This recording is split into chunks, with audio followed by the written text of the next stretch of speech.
The Louisiana Seafood Board is proud to sponsor Miss Lucy's cooking series. Louisiana cooking is known around the world. And Louisiana's main ingredient? Seafood. Brought to you by the crawfish farmers and harvesters of Louisiana-grown crawfish. Bonjour, welcome to Miss Lucy's Cajun classroom.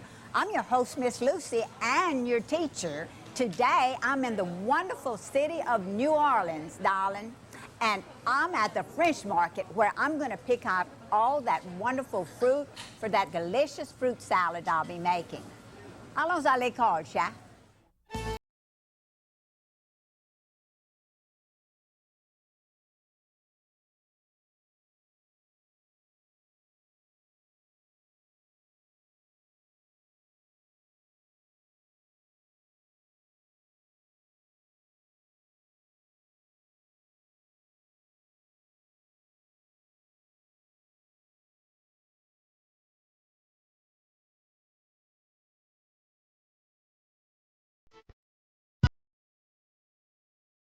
Here in the heart of New Orleans French Market, the French Market has thrived for over 200 years. The market has existed on this site since 1791 and has a special place in the hearts of the people of the city. Miss Lucy, feel like we know you. We've watched you for years, my daughter too, both my daughters. So wonderful to meet you. Hello, shop. Let's go shopping, chap.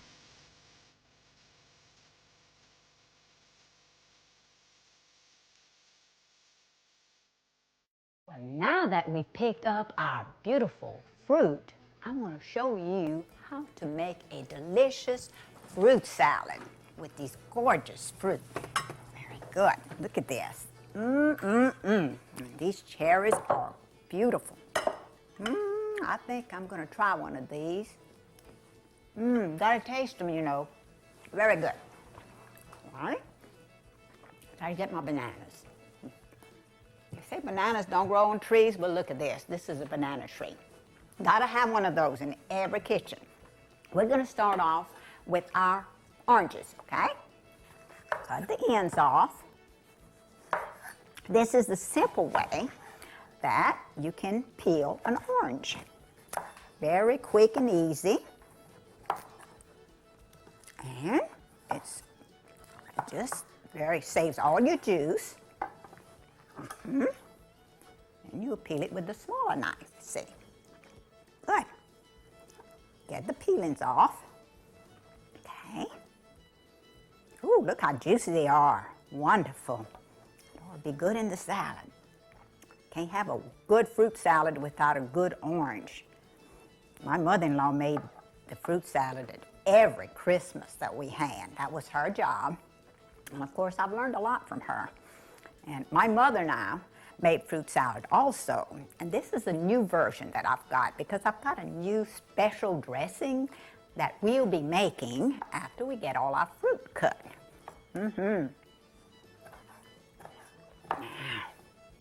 Almost got that one finished. Now, that was a beautiful orange. And I'll just throw it in here. You know how Cajuns throw everything together. I use my hands a lot. That's how my mother taught me. And my grandmother before that, I'm sure, did the same thing. Now we've got our apple. We'll do the same thing with the apple. Cut the ends because it makes it so much easier to core. You see? You learn to do the same thing, and then you'll be able to get the inside out. Okay, this is harder to peel, but you see, you core it like this. Just take all the core out. Make sure you peel it good. Now, some people would prefer using the peeling on their apples, which sometimes I do. It just depends, but today I'm going to peel it. Some of it anyway. What I'm going to do, I'm going to leave the peeling on the red apple because these are the Granny Smith apples. They're a little bit more tart. And of course, you've seen them at the market. You have a choice, and I like to kind of incorporate both of them to to the salad. It kind of takes up where the tartness left off. You get the sweeter apples. They are so good. I wish I had an apple tree at home, but I guess apples can't grow where I live. It's too hot. You need the cool weather. Have to go up north and get some apples in New Hampshire, Vermont somewhere.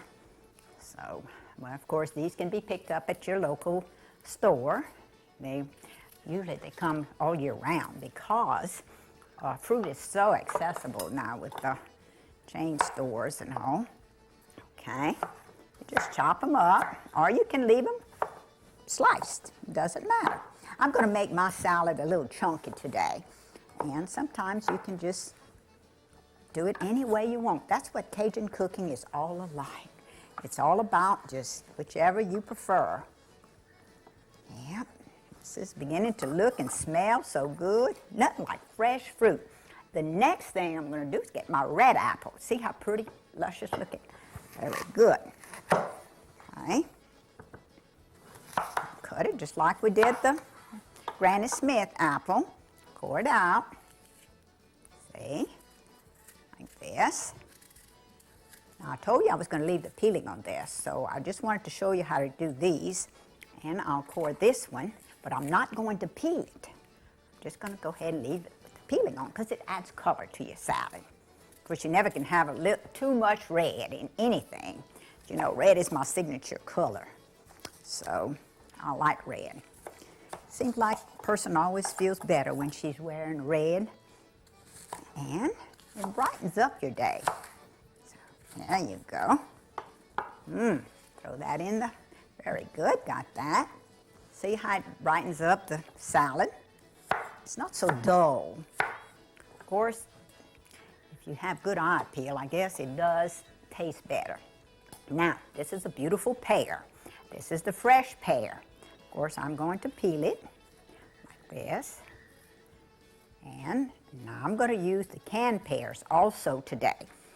Pears are not always in season, and so any of the fruit that you use to make a fruit salad, you can also use the canned fruit. Of course, nowadays, too, they have the frozen fruit in the store. And I love to buy blackberries when they're out of season because it makes me think like I really accomplished something. Okay, cutting up our pear. So, and of course I take the core and I cut up all around it. It saves time that way. Now, good. Let me taste this. Good one. See, I have to sample everything because to make sure that everything is just so tasty before I serve it. Okay. Now we're going to add our canned pears to this. Okay. Righty. Just throw it in there. Good. Like this.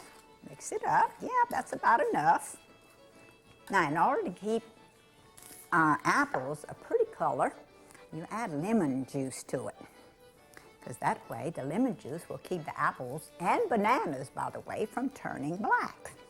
Because especially bananas have a tendency to turn black after a while, and apples do too. Woo. Well, when I say all good cooks are messy, I must be a real good cook, because I sure am messy. Okay. Got a little peach here I'm going to add. There you go. Let me get this out of the way. Peel the peach. Now the inside of this is something that I'm going to keep because sometimes I like to try and plant these. That's the seed, I call it. And you see, you go around it and this way, slice it, just like this. Then you pull it out. See, and you just throw it in. It's so easy. Very, very good.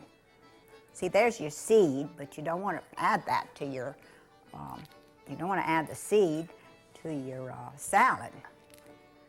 But you do want to plant it. You can just throw it in the yard or in a pot, and probably next year you'll be getting some good old peaches, or peach tree rather, I should say. Now, let me see here. Okay, I've got my canned peaches here. Like I said, you can use canned or fresh. And today I'm going to add the juice. Here, look at that, how pretty. That's got to be good, to be tasty. Okay, I'll mix it all. There, that's enough. To that I'm going to add some fruit cocktail. Juices and all, because that's what makes your fruit salad really good, if you just add the juices to it. Yeah, very good. Okay. And I picked up these beautiful Bing cherries. My daughter Barbara told me that these were actually good if you're hurting. It's a natural pain pill or whatever. And gosh, they're so good, but you have to pull the stems off. I'll just throw them in whole. You wash these, you rinse them rather, and you throw them in whole. This will be so good. Very good. I love these cherries too. It adds to the, of course, the salad. Now, as you notice in your fruit cocktail, you have your raisins in there, so you don't need to add any raisins. But if you wish to do so, you can. So, okay, this is all over with. There you go. Good. Now we're ready for our bananas. Love bananas. Yes. See, pull them off. I just go ahead and do it like this. And what I do, I peel like this. And you can learn to do this quick and easy. Then slice it down the middle. See, you don't go through the skin on the other side. See, the skin's there, the peel. Then you just cut it up like this. And watch how easy this is. And you don't have to dirty your cutting board that way. And then you just make it fall into the bowl. And it's all cut through. Okay, very good. Now, let's get one more banana. I think will be just right. Cut it off. Okay, this way. Good, good, good, good. And we'll go ahead and slice it through like we did the other one. Let me get some more peeling off of here.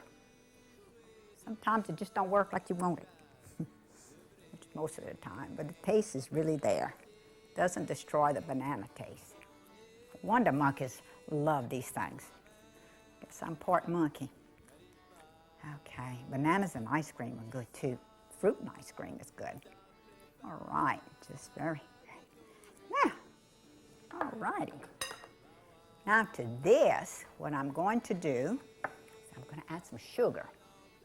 Of course, you can add the sugar and let it stand, or you can add the artificial sweetener.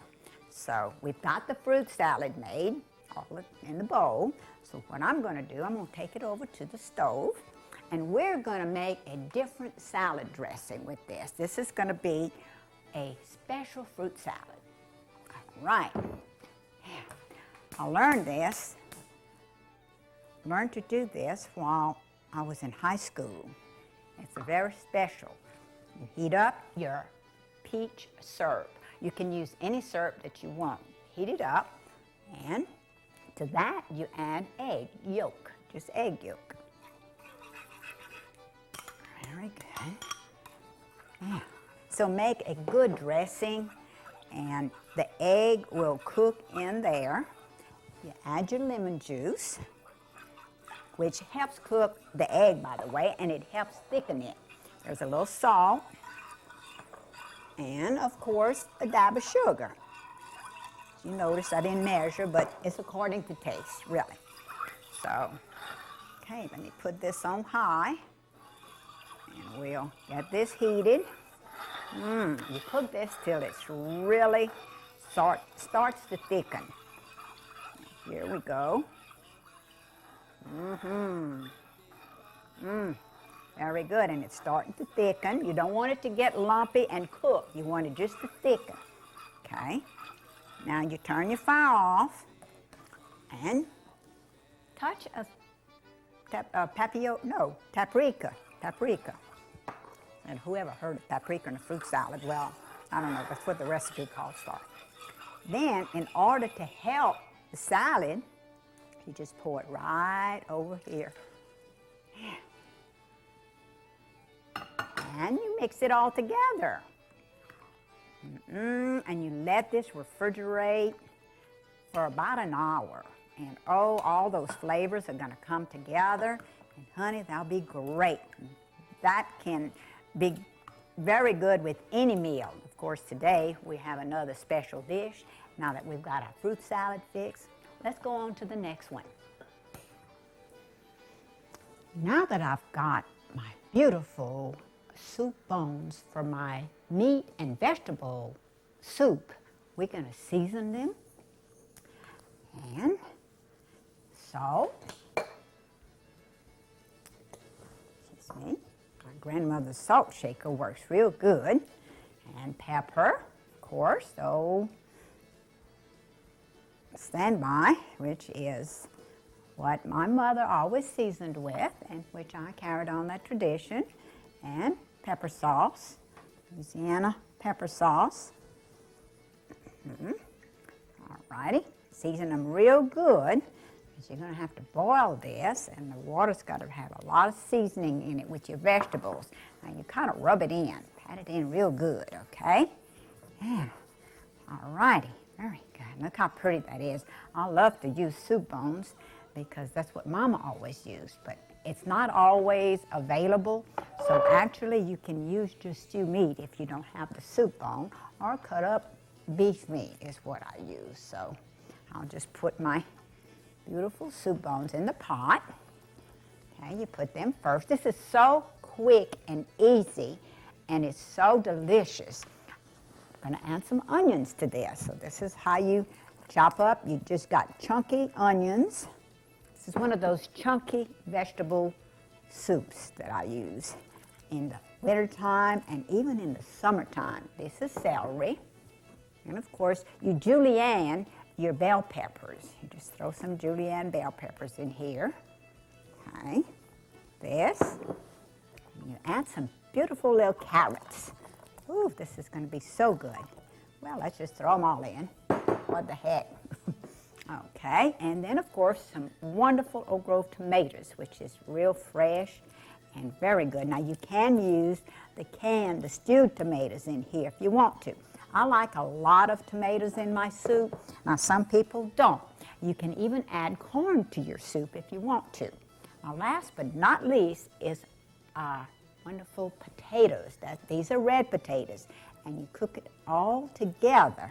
You see how this would be so good. It's great in the summertime also, and it seems like the bigger the pot, the better the soup. So I feed this to my family. I make a big pot. I put it in the refrigerator, give it to them after a couple of days, and then I freeze the rest. So that way I don't have to worry about making another big pot. So now I'm going to just allow this to cook until the meat is real good and tender. You want to make sure your beef meat is tender. And the potatoes are done. And then you serve that in a plate with just a little dab of rice, or you don't even have to have rice on it. It's wonderful. So I'm going to let this simmer slowly while we fix our next dish.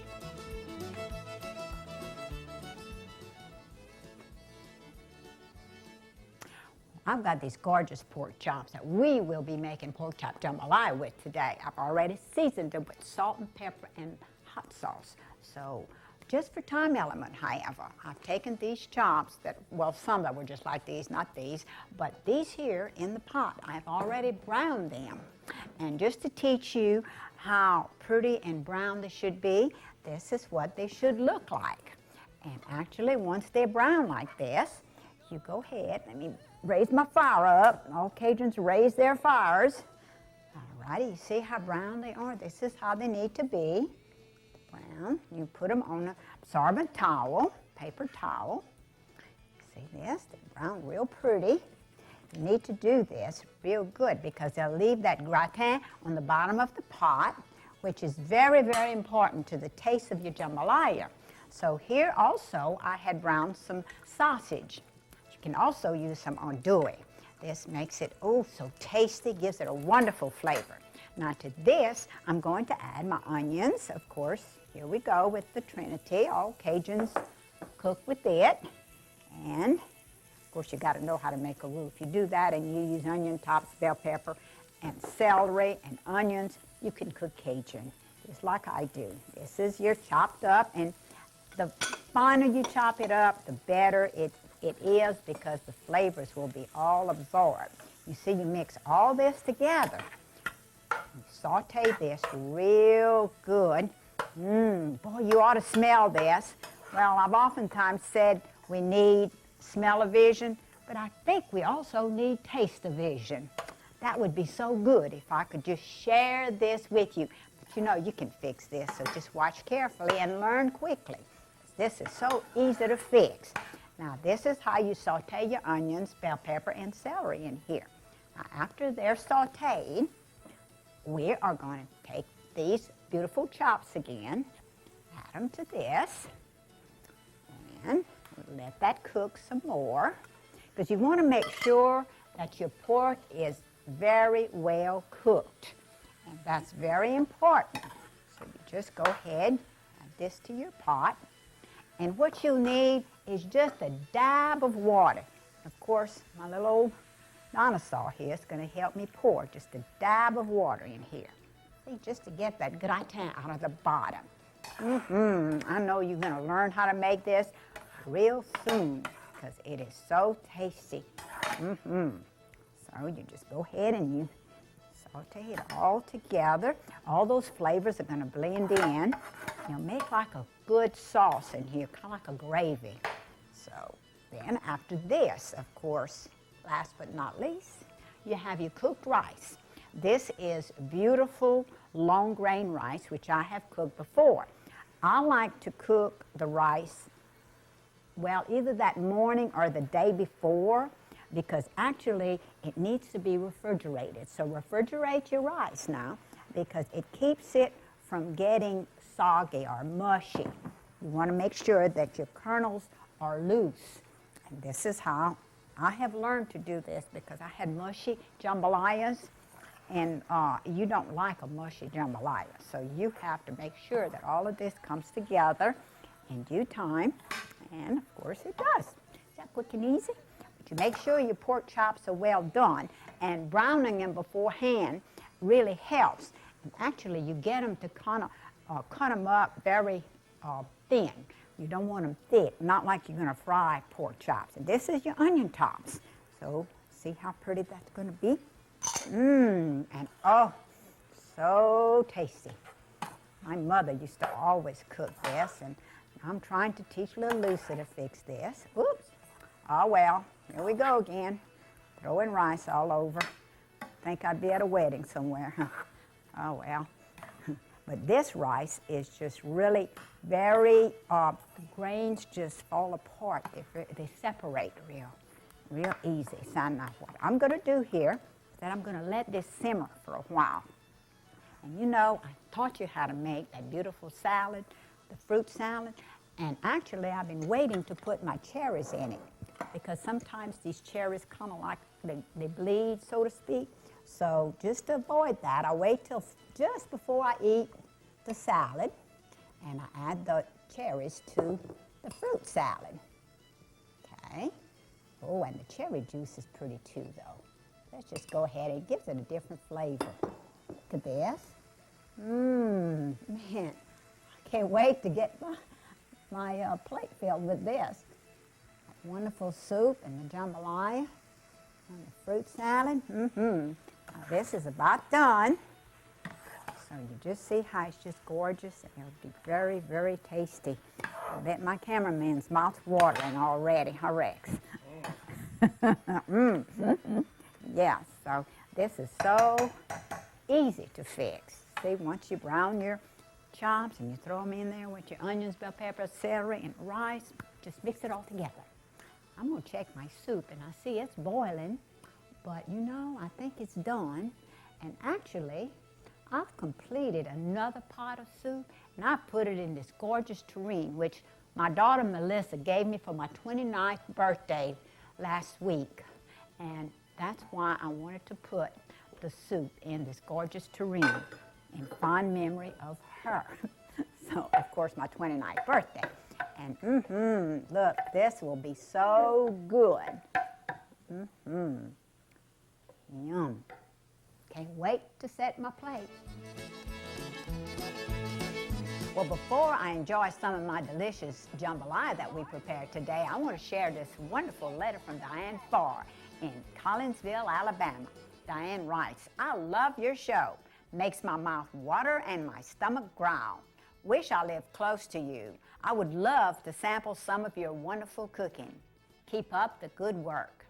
Thank you, Diane, for sharing this letter with me, and thank you for joining me today and learning some wonderful lessons at Miss Lucy's Cajun classroom. See you again soon, chap.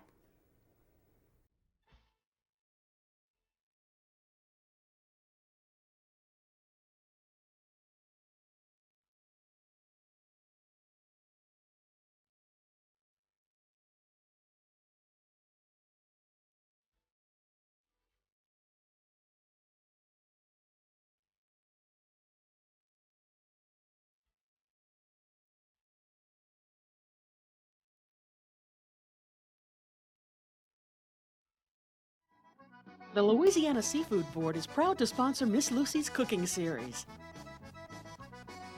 Louisiana cooking is known around the world, and Louisiana's main ingredient?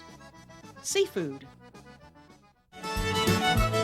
Brought to you by the crawfish farmers and harvesters of Louisiana-grown crawfish.